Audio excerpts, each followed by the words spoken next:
Tunawasalimu nyote kwa jina la Yesu. Hamjambo. We thank God for this wonderful opportunity ambao ametupatia tuweze kukutana tena jioni ya leo. Ningependa kukujulisha kwamba hii ni mwanzo wa mambo mazuri, and I'm sure utakuwa wakubarikiwa zaidi kila wakati unapopata nafasi ya kuangalia jumbe hizi na maswali hii ambao tutakuwa tukiuliza hapa. Mtapata majibu yake kwa urahisi na itakuwa ya faida sana kwa Mkristo yote ambaye anatazama popote ambapo aliko. Kwa majina naitwa Pastor Thomas Amoshe Shiveka na niko na mtumishi wa Mungu Apostle John Gashero ambaye ni baba wetu wa kiroho na amekuwa wa baraka sana katika maisha yetu. So therefore tuna hii nafasi ambayo tungependa kwamba when you find this video, please una like, una share na ikiwezekana unaweza kusambazia wengine waweze kuiona. Karibu sana Apostle. Nashukuru. Asante. Asante. Yes. Ningependa ujitambulishe tena vizuri katika ofisi yako, pengine sijakutambulisha vile inastahili. Well, I think umefanya kazi mzuri, umenitambulisha vile ambavyo imetakikana. Lakini kwa wale ambao hawanijui ni kwamba mimi naitwa John Kamau. I stand in the Apostolic Office na nashukuru kwa sababu ya mwito huo na ni kazi ambayo lazima mtu afanye kulingana na vile ambavyo Mungu anamuongoza. Amen. Yes. Amen. Tunashukuru Mungu.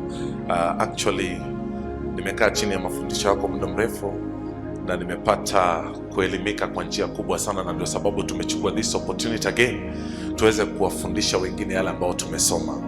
Na we thought it is wise for us to bring this topic.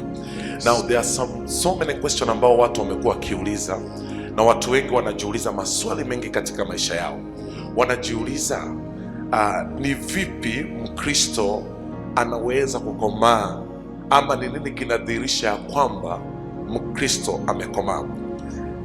Well, jambo la kwanza ni kwamba ni vyema kuelewa kwamba maswali ni mambo, ama swali lolote lile ni jambo la maana sana katika maisha ya mtu yeyote. Yes. Kuwa na swali haimaanishi ya kwamba umefika mwisho wa maisha yako. Actually inamaanisha ya kwamba ni kukua unakuwa.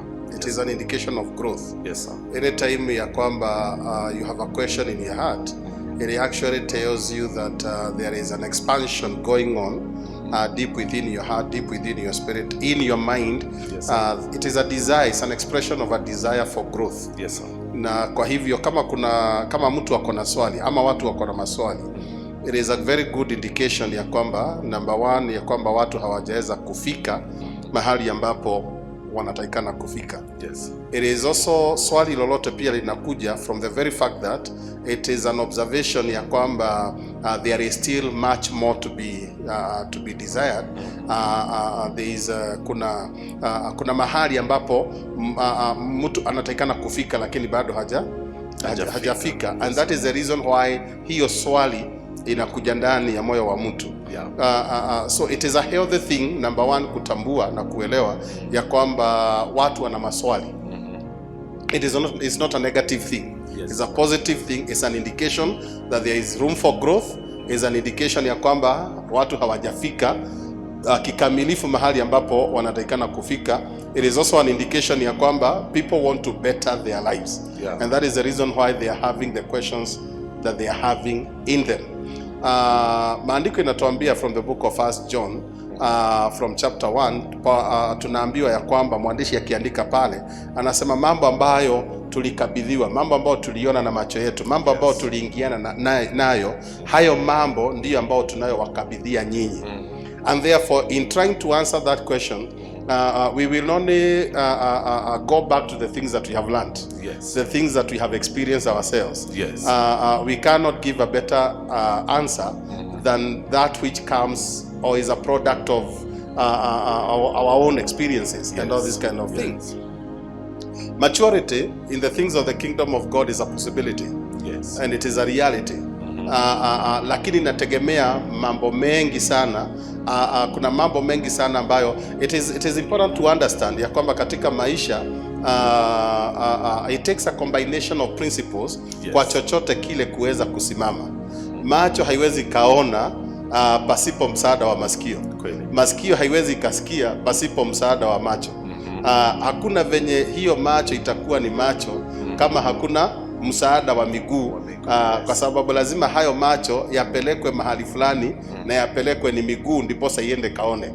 So life takes a combination of principles or a combined principles for it to be the life that is desirable.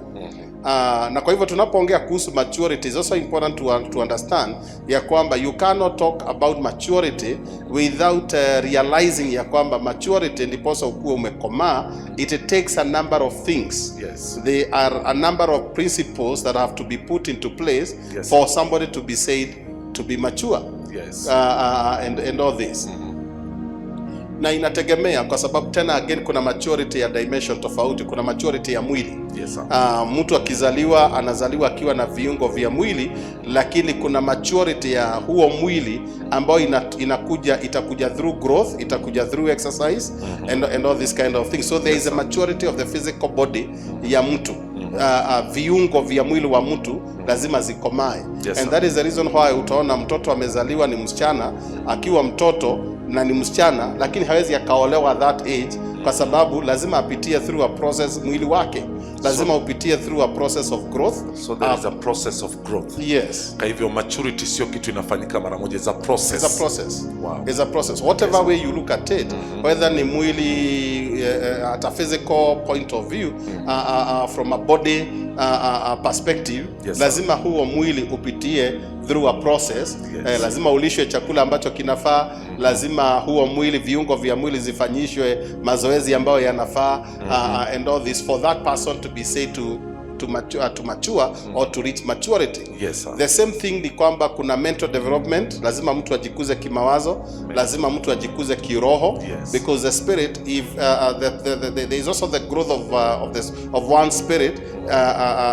You cannot be said to be mature again if you do not develop your spirit. And there are things that pertain to the maturity of your spirit ambazo lazima zifanye. Just like if you cannot be able to walk with your feet, kama mtoto akizaliwa kisha akose kufanya mazoezi ya kutembea, huyo mtoto hatatembea hata kama akona viungo, na kwa hivyo huyo mtoto atasemekana ya kwamba ni mlemavu. In other words, ana deficiency, kuna upungufu kiasi fulani. That means huyo mtu hajafika hali ya ukomavu.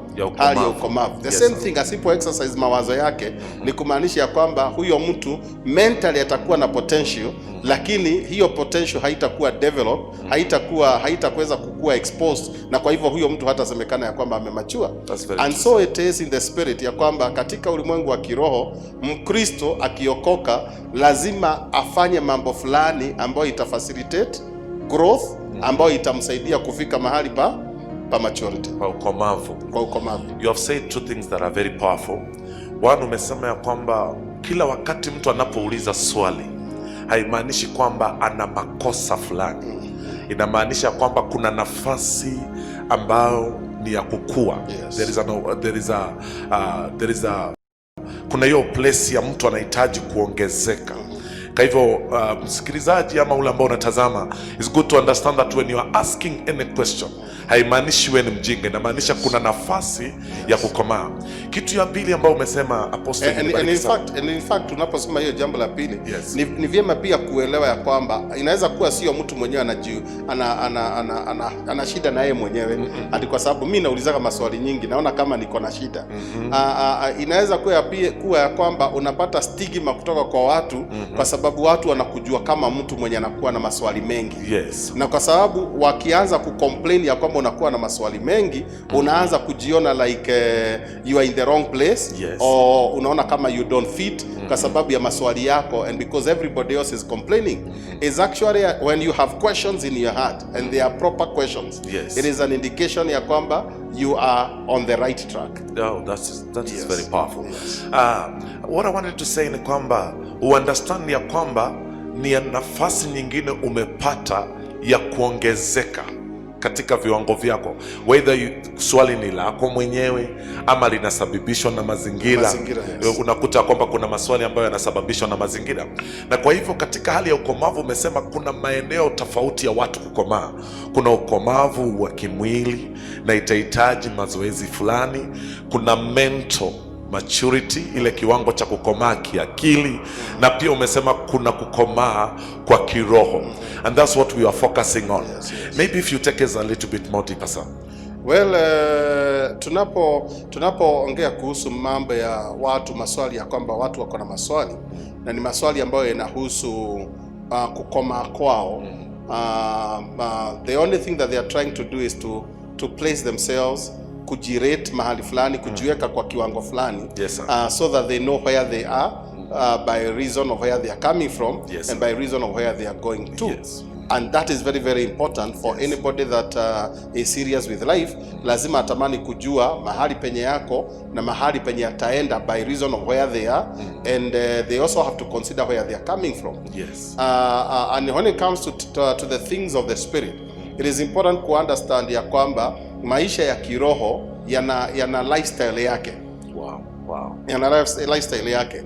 Spiritual life is a life. Spiritual life, yes, is a life. It's a life. It's a dimension of living ambayo iko na principles zake, iko na kanuni zake, iko na tabia zake, Yes. na iko na direction yake. Na kwa hivyo unapopima maturity yako lazima uipime against that. Yes. Against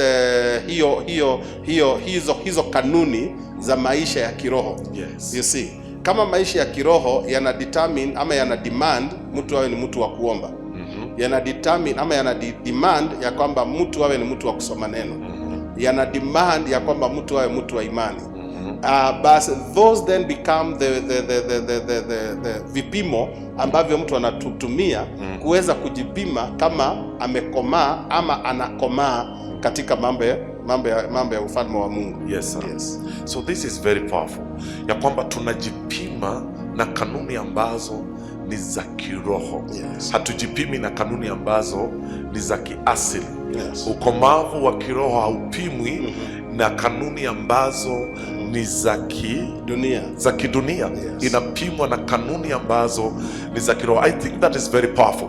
And that's why nataka wakati utakuwa ukiangalia hii na ukitazama hii ujumbe, tafuta swali lolote ambalo linahusiana na kanuni za kiroho ulete. Na pia ninaamini ya kwamba Apostle tunaweza wasaidia pia katika mambo ya kiasili, mambo ambayo yanafanywa, Yes. yanadhibitisha, because mambo ya rohoni yanadhibitika katika hali ya In fact, maandiko inasema ya kwamba spiritual things are spiritually designed. Yes. Mambo ya kiroho yanaeleweka katika hali ya kiroho, ama kutumia mambo ya kiroho. Yes. Vipimo vya mambo ya kiroho ni mambo ya kiroho. You see, wakati mwingi hawezi ukatumia natural things, physical things kudetermine spirituality ya mtu. Itakudanganya. Yes. Yes. Wow. Ukitumia mambo ya kiasili, Yes. kupima mambo ya rohoni, utajidanganya. Yes. Wow. Na watu wengi sana wamedanganyika in that sense. Yes. Maandiko inatuambia vizuri sana in Matthew chapter 16 from verses 13 all the way. Wakati Yesu alikuwa anauliza wanafunzi wake, anauliza, je, watu wanasema mimi ni nani? Wanafunzi wengine wakamwambia, watu wanasema we ni Yohana Mbatizaji, wengine wakasema we ni Elijah, wengine wakasema we ni Jeremiah or one of the prophets. Yesu akawageukia tena akawauliza, but whom do you say that I the son of man am? Lakini je, nyinyi mnasema mimi mwana wa Adamu mimi ni nani? And Simon Peter akamjibu akamwambia ya kwamba that you are the Christ, the son of the living God. Amen. Na Yesu akamgeukia Simon akamwambia ya kwamba flesh and blood has not revealed this unto you. Flesh and blood has not revealed this unto you. So there was a dimension of understanding ambayo Simon alikuwa nayo, ambayo according to Jesus haikutokana na mwili wa Simeoni, huo ufunuo haukutokana na damu yake. Huo ufunuo ulitokana na roho wa Mungu aliye ndani yake, ama uhusiano wake na Mungu Baba at that particular moment. Amen. You see, so kuna watu wengi sana ambao tunaishi maisha yetu tukipima maisha yetu from natural things, because we live our life by reason of that which is of the flesh, yes, and that which is born of the blood. And kwa hivyo tunatumia mwili, tunatumia damu kujipima kujipima. So nikigonjeka ugonjwa fulani, watu wengi sana the first thing tunaanza kuangalia ni kama babu yangu alikuwa na ugonjwa kama hiyo. Yes. Ama nikiwa na shida ya kimwili ama ni ugonjwa ama ni nini, the first thing ambao nakimbia ni kudhibitisha ya kama hii shida ni shida ambayo inatokana na damu ama inatokana na mwili, na kwa hivyo the next thing is my forefathers, hii ni shida walikuwa nazo ama namna gani? Yes. You see, kwa sababu wanaishi na maisha ambao wanaishi is dependent on flesh and blood. You see, so watu wengi wanatumia circumstances ambazo zimewazunguka, mazingira ambayo imewazunguka, familia ambazo wanatoka ndani yake, kudetermine who they are, to determine their identity. Yes. Which is very dangerous. It is a blessing to belong to the family that you belong to. Yes. It is a blessing kuwa kwamba you have the kind of history ambayo uko nayo. Yes. Kuwa umetoka kwenye umetoka, you cannot disown your family. Yes. It is important. Your family is important. Your roots are important, and all this kind of thing. But we also need to understand ya kwamba first and foremost, my foundation is not my family. First and foremost, my foundation is God. Wow. Because even my family ilitoka ndani ya Mungu. Ilitoka ndani ya Mungu.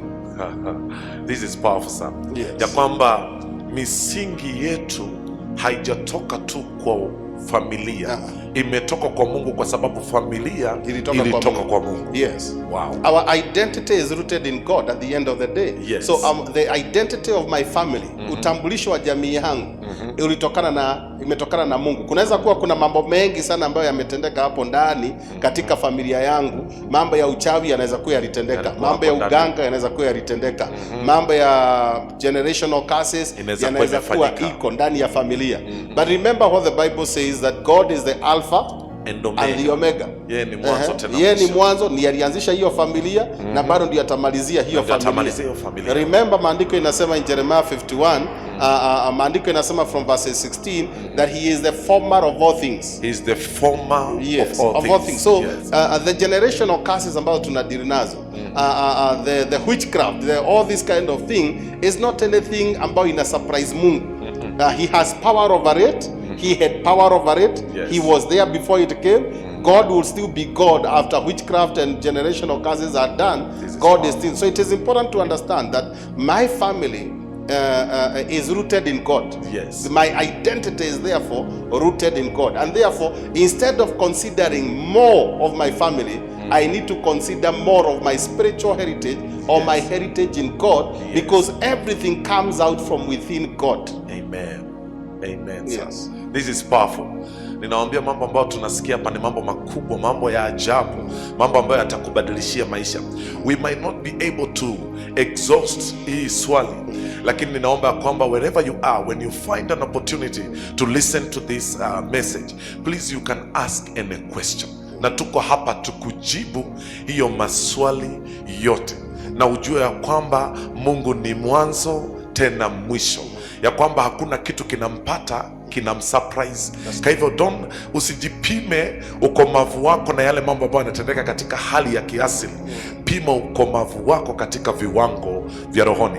And I think when we come back next time on the same topic, tutakuwa na vitu, tutaweza kuwasaidia ni nini mtu anafaa kufanya ili kuweza kufanya ukomavu wake katika ulimwengu wa rohoni na ukomavu wake wa kiroho kuwa more thabiti, na iwe kitu ambacho kinaweza kukusaidia. Apostle, that is a blessing. And I thank God for you, for what you're teaching and the principles that you're giving us. Now, there is something else I want us to touch on it for another few minutes. Then we'll give our listeners sometimes, na wengine watazamaji waweze kupata time ya kutuuliza maswali. When we come back, we'll come back na kujibu maswali yao katika your next session. Now, there is something about marriage. Kuna issues nyingi ambazo zimetukia wakati huu kuhusu mambo ya marriage. Ndoa nyingi zimekosa kusimama, zingine hata tunafunganisha kama wachungaji, lakini baada ya miaka 2, mwaka mmoja, unakuta something has happened that you don't understand. So tunataka kuelewa what is wrong with marriages. Well, ndoa zingine hata hata zingine hazikai hata miaka 2, zingine hata mwezi, zingine ninajua ndoa ambazo hata mwezi hata wiki mbili haziko baada ya kuunganishwa kanisani, hiyo ndoa haikuendelea. Yes. And I think one of the challenges ambao iko number one, ni kwamba the enemy factor, the enemy factor haiko katika, has not been captured in the hearts of God's people. Watu wengi hatujajua ya kwamba adui shetani anachukua ndoa vile ambavyo shetani anavyochukua ndoa. Hatujaelewa perspective ya shetani kuelekea ndoa. Paulo anasema ya kwamba we should not, 2 Corinthians chapter 2 verses 11, that we should not be ignorant of the devices of the enemy. Tusiwe watu ambao hawaelewi mbinu na mikakati na mipango ya shetani, ama kuzipuuza. Watu wengi tunapuuza. Yes, tunaambiwa mbinu za shetani. Yes, na wengi tunapuuza. Yes. Na katika kupuuza wengine tunafika hata mahali ambapo hakuna kitu tunaelewa, hatuoni kama shetani ni adui wa ndoa. Kwa sababu in the first place, na hapa ndipo shida kubwa sana iko, in the first place ni kwamba watu hata hawajaelewa ndoa ni nini. Wow. Yes. Watu wengi hawajaelewa ndoa ni nini. Yes. Kama hujaelewa ndoa ni nini, hautaelewa mipango na mbinu na mikakati ya shetani dhidi ya ndoa. Hautaelewa. Na ukioa ama uolewe, na wewe pia hautafanya kile ambacho uko supposed kufanya katika ndoa, kwa sababu haujaelewa ndoa ni nini. Haujui ndoa ni nini in the first place. And it is important, watu wengi sana tunaelewa ndoa from a natural perspective. From a natural perspective. Wow. Na from a natural perspective inatokana na vile ambavyo mambo yamekuwa na vile ambavyo mambo yamefanywa, desturi na utamaduni, mazoea ya watu. So imekuwa ni kama ni kitu ambacho tunafanya kwa sababu ilifanywa. Tumekuta ikifanywa. In fact, watu wengi sana wanaoa na kuolewa kutokana na pressure. Wa ndugu yako alioa, kwa wewe utaoa lini? Dada yako aliolewa, rafiki yako ameolewa, hata mimi nitaolewa. Watu wengi wanaolewa out of pressure rather than out of purpose. That is very powerful. Mtu anaolewa kwa sababu ya msukumo fulani ama mazingira fulani, badala ya kuolewa kwa sababu ya kusudi. Yes. Yes, not understanding purpose. Yes. Na purpose ni kitu ya maana sana kuelewa kwamba ndoa, number one, kuelewa ndoa ni nini. Number two, kuelewa kwamba ndoa ina kusudi. Wow. So na hiyo tu ndio itakomboa mtu from getting married by reason of pressure. Either from a traditional perspective, kwa sababu fulani aliolewa na mimi basi nataka kuolewa na mambo kama hayo. Lazima kwanza mtu aelewe ndoa ni nini, kusudi la ndoa, ndipo kuwe delivered from getting married by reason of peer pressure or whatever kind of pressure that is, or from the sense of you want to have a sense of belonging. Yes. Kwa sababu aliolewa, hata mimi nitaolewa nifanane na wao. Nifanane na wao and all this kind of thing. Ama ni wa join, hata mimi nataka kujoin hiyo club ya wale ambao wameolewa. You know, it's like you're trying to prove a point. I've had that many times. Yes. Before sijaoa nilikuwa naambiwa niko kwa ile club nyingine. Yes. Wakati nilioa nikaambiwa welcome to the club. Yes. So yes. Hatujui hata ni nini tumeingia na, lakini tumeletwa tu kwa club. Ni kama kuna social club ya kwamba lazima ukifika miaka fulani watu wanaanza kukua recruited into that social club. So unajipata ya kwamba hata mimi nilioa, hata mimi sasa niko ndani, tuko pamoja. Kwingine inabidi tuchinje mbuzi, traditionally mbuzi inachinjwa, ndiposa ukubaliki ya kwamba kabisa umeoa and all this kind of thing. But for a child of God, it is important kuelewa ya kwamba marriage is God's idea. Marriage, first and foremost. Yani kama ulikuwa unaandika chini and you are writing it down, sema ya kwamba ndoa ni wazo la Mungu. Exactly. Yes, ndoa ni wazo la Mungu. Kwa hivyo ndoa si wazo la mtu kibinafsi ya kwamba nahitaji kuoa. Ama wazo la mtu ya kwamba nahitaji kuolewa. Ndoa ni wazo la Mungu. Yes. Wow. It is actually, ni Mungu alilete mambo ya ndoa. Na alipoumba kila mmoja wetu, aliumba kila mmoja wetu with the ability to fulfill the demands of marriage. Wow.